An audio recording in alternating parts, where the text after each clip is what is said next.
Nehemiah ends, and let's be honest, it's an anticlimactic ending. If you don't have the New Testament, if you don't have Jesus, this is how the Old Testament ends. It begins with God's people breaking their promises. The Old Testament begins with Adam and Eve in the garden saying, God, we'll obey you. We won't eat from that one tree you say not to eat from, and they break their promise. Yet God is gracious. He chooses to adopt a people for himself called Israel, and God tells them, listen, you're only to worship me. The people say, we'll only worship you. We'll only worship you. They break every one of their promises. God still loves them, and God brings them into the land, the chosen land, the promised land that he has for his people. The people say, we'll keep our vows. We'll only worship you. They keep worshiping little g gods, breaking all of their promises. This is where the book of Nehemiah comes in. We have a fresh start once again. Let's make promises to God that will only worship him. Nehemiah goes back to Persia. He comes back, and yet again, they've broken their promises, and the Old Testament ends with people being unable to keep their promises. And then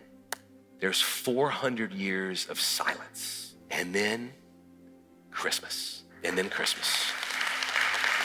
400 years of silence followed by God the Son keeping every single one of his promises, entering this world to rescue you, to pursue you, to take your heart of stone and melt it and turn it into a heart of flesh. Him keeping every one of his promises. All of his promises are yes and amen. He keeps every single one of his promises. He promised after the first sin of us in the garden that one would come who would crush the head of our enemy. Christmas is the arrival of the one who's come to crush the head of our enemy, who lives perfectly on our behalf, who obeys the law of God, who keeps every commandment, who never has a wrong motive. And then he goes to a cross and places himself there to take upon his flesh all of our disobedience, all of our broken promises. He absorbs, and in exchange, he gives us all of his righteousness and all of his perfection, so that those of us who believe in him, we are declared perfect before him by his grace, not by our grit,